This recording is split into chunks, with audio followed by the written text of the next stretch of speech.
वैसे नहीं लड़ सकते, ये बात मैं आपको हकीकत बता रहा हूं दोस्तों। अगर वसाइल की बात हो ना, हम भारत से लड़ नहीं सकते। 500 अरब डॉलर की इकॉनमी है वो, हमारे अकाउंट में 2.5 अरब डॉलर पड़ा हुआ है इस वक्त। हमें एक हफ्ता नहीं। मैं मानता हूं कि भारत को फिलहाल हमसे कोई लेना देना नहीं है। क्यों? भारत जितनी भी अपनी प्रिपरेशन कर रहा है ना, वो कर रहा है चाइना के लिए। भारत की डिफेंस बजट जो है भारत का, वो 75 अरब डॉलर है। वो सारी की सारी तैयारी चाइना के लिए कर रहा है। पाकिस्तान को मारने की उसको जरूरत नहीं है। हम अपनी मौत खुद मर रहे हैं, जो हमारा हाल है माशाल्लाह से, क्योंकि हमने तो जागना है नहीं, हमने तो सोए रहना है। तो हो ये रहा है कि हमें जो है वो अपनी परवाह है नहीं। दुश्मन अपने आप को तैयार हमने दे दिया, हमें तो कच्चा खा जाएगा। हमसे कई गुना बड़ा मुल्क है भाई, 1.5 अरब की आबादी है, दुनिया की सबसे बड़ी फौज है उसके पास तादाद के लिहाज से। डिफेंस बजट उनका 75 अरब डॉलर है, हमारे कुल असासे 2.5 अरब डॉलर के हैं। वो खा जाएगा। मुझे डर इस बात का है कि ये बंदा जो यहां पे फिर रहा है इस वक्त, इसको बुलाया गया है, ये खुद नहीं आया, वरना इतना अर्सा पहले आ जाता। इसे खुद को बुलाया गया है कि हाँ भाई हमें बेल आउट करवाओ, हमें निकलवाओ इस झंझट से, हमारे मुल्क को दिवालिया हो चुका है, इसको निकालो। क्या चाहिए? एटम बम चाहिए? ये ले लो। जय हिंद दोस्तों, पाकिस्तान के कराची में शुक्रवार को बड़ा आतंकी हमला हुआ है।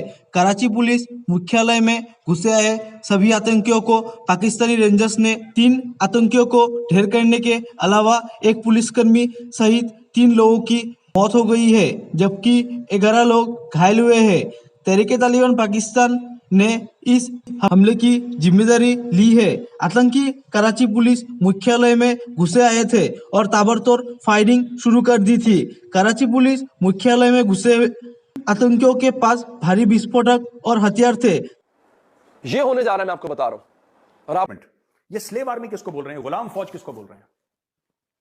टीटीपी वाले गुलाम फौज किसको बोल रहे हैं? ये पाकिस्तानी फौज को गुलाम फौज बोल रहे हैं, क्योंकि पाकिस्तानी फौज पैसे लेके अटैक करती है।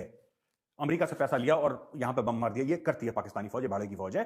इसीलिए याद है मैंने कल आपको क्या बोला था वीडियो पे? कल मैंने आपको ये बोला था वीडियो पे कि ये सिर्फ ट्रेलर है, ये सिर्फ ट्रेलर है। ये जो चल रहा है मामला पुलिस हेडक्वार्टर के जो अटैक का मामला है, ये सिर्फ ट्रेलर है। असली ये 5 कोर पे अटैक करेंगे, 5 कोर हेडक्वार्टर कराची का। मैं आपको आज बता रहा हूं, फिर पाकिस्तानी बोलेंगे मेजर साहब इसमें तो आपका भी हाथ है। लोग ऐसी फालतू बात करते हैं, लेकिन fact of the matter is logical target उनका वही है। कह रहे हैं स्लेव आर्मी, साफ कह रहे हैं ये आज नहीं कर पाएंगे तो अगले महीने, नहीं तो 6 महीने बाद, नहीं तो 1 साल के बाद ये करेंगे पक्का। ये आर्मी के ऊपर ही अटैक करेंगे और बड़े शहर पे, हो सकता है लाहौर पे, हो सकता है इस्लामाबाद, हो सकता है कराची, हो सकता है हैदराबाद, सिंध, कहीं पर भी करें, लेकिन they will attack an army location. फौज सर हिंदुस्तान वालों की फौज है ना, हमारी तो नहीं है वो। लेकिन आज पाकिस्तान में बैठकर हम जिसे कहते हैं जनरल बिपिन रावत साहब की जिक्र करते हैं, जनरल राज कादियान साहब का हम जिक्र करते हैं। और क्यों जिक्र करते हैं सर? साहब की तरफ देखें, इमारत इस्लामी अफगानिस्तान की तरफ देखें, नेपाल या भूटान की तरफ देखें, किसकी तरफ देखें? देखें, कहीं भी देखने की जरूरत नहीं है।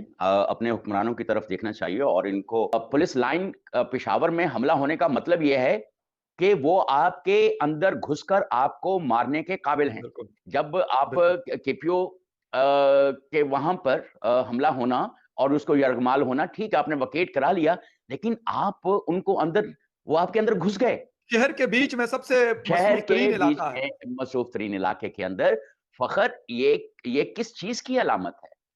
ये इस चीज की अलामत है कि अगर हमारे सिक्योरिटी के इदारे अदम तहफ़्फ़ुज़ का शिकार हैं, वो अपना दिफा नहीं कर सकते, वो अपने आप को, इनको अपने अंदर इन्फिल्ट्रेट होने और अटैक करने से नहीं रोक सकते, तो अवाम की क्या सूरत है? वो किसी भी मंडी के अंदर जाकर, किसी भी मार्केट के अंदर जाकर, किसी भी मस्जिद के अंदर जाकर धमाका कर सकते हैं। और कुछ भी रूस की और अमेरिका के दरमियान कोल्ड वॉर चल रही थी, तब हम अमेरिकन ब्लॉक में जाकर बैठ गए थे। सबसे पहली गलती थी। इंडिया ने ऐसा नहीं किया था। इंडिया ने खुद को न्यूट्रल रखा था। उसने अमेरिका से भी ताल्लुकात रखे, उसने रूस से भी ताल्लुकात रखे। आज देखे कहां से कहां पहुंच गया वो नॉन अलाइंड मूवमेंट का हिस्सा रहा। हमने ब्लॉक चूज कर लिया, क्यों? चंद पैसों की खातिर। और आज तक हम कर्जे में डूबे। आज तक हमारा जो भीख वाला कशकोल है वो घिस गया मांग मांग के। हम आज तक मांगते फिर रहे हैं नाज़रीन। और जब होता ही है कि जो मुल्क कर्जे में इस हद तक डूब जाता है और फिर वो जब डिफॉल्ट कर जाता है और उसके पास अगर एटॉमिक पावर हो, तो फिर क्या होता है? फिर वहां पे शार्क्स आती हैं, बड़ी शार्क्स आती हैं। पहले इकोनॉमिक हिटमैन आता है। इकोनॉमिक हिटमैन का काम होता है वो आके सबसे पहले आपको ये यकीन दिलाता है कि अगर आप कर्जा लेंगे तो आपके दिन संवर जाएंगे। और ऐसा भी उस किताब में लिखा हुआ है कि ऐसे हुक्मरानों को बाकायदा रस्से से हटा दिया जाता है जो कर्जा लेने से इनकार कर देते हैं। वो मुल्क कर्ज नहीं दे पाता ना, ये उस मुल्क के असासों पे कब्जा करना शुरू कर देते हैं। मेरे सामने मिसालें मौजूद हैं, मैं आपको दूंगा अभी। ये उस मुल्क के एयरपोर्ट्स पे कब्जा कर लेते हैं। वो कहते हैं अपना एयरपोर्ट्स हमें गिरवी रख दो। उस मुल्क की बड़ी बड़ी शाहराहों पे कब्जा करना शुरू कर देते हैं।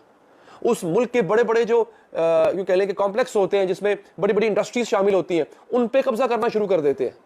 और आपको शायद याद होगा, ये कुछ अरसा पहले की बात है, हमें पता चला था कि हुकूमत जो है वो, ये इमरान खान साहब के दौर की बात है, हुकूमत मोटरवे गिरवी रखवाने जा रही है, ये बात पता चली थी, एयरपोर्ट्स गिरवी रखवाने जा रही है। और उसके बाद आखिर में अगर किसी मुल्क के पास एटमी सलाहियत हो या वो एटमी सलाहियत अचीव करने जा रहा हो नाज़रीन, तो फिर उसकी एटमी सलाहियत को काबू में किया। देखिए, एक तो आसिम मुनीर साहब अच्छा नहीं लगता, बड़े सीनियर ऑफिसर है, मैं आपको ये तो नहीं बोलूंगा आप झूठ बोलते हैं, लेकिन सर झूठ मत बोलिए, ठीक है? आप ये कह रहे हैं कि ये टेररिस्ट का रिलीजन से कोई लेना देना नहीं है। तहरीक तालिबान पाकिस्तान तो ये कह रहे हैं कि हमें पाकिस्तान में शरिया नाफिज करना, आप कैसे कह सकते हैं कि उनका रिलीजन से कोई लेना देना नहीं है? वो तो खुद कह रहे हैं, ये मैं नहीं कह रहा। तहरीक तालिबान पाकिस्तान ये कह रहा है कि पाकिस्तान का जो आईन है, पाकिस्तान का संविधान है, पाकिस्तान का कॉन्स्टिट्यूशन फ्रॉड है। वो कह रहे हैं फ्रॉड है। वो कहते हैं कि पाकिस्तान का जो कॉन्स्टिट्यूशन है वो अल्लाह के साथ गद्दारी है। पाकिस्तान में चोरी करके जो पकड़ा हुआ उसके हाथ कटने चाहिए, उसको जेल में क्यों डाल रहे हो? तहरीक तालिबान पाकिस्तान ये कहता है कि पाकिस्तान के आईन को फाड़ दो और यहां पे शरिया नाफिज करो। वो तो इस्लाम के लिए लड़ रहे हैं, वो खुद कहते हैं हम इस्लाम के लिए लड़ रहे हैं। ये भाई साहब आसिम मुनीर साहब ये कह रहे हैं कि नहीं इनका कोई रिलीजन से लेना देना, इनका पूरी तरीके से सिर्फ रिलीजन से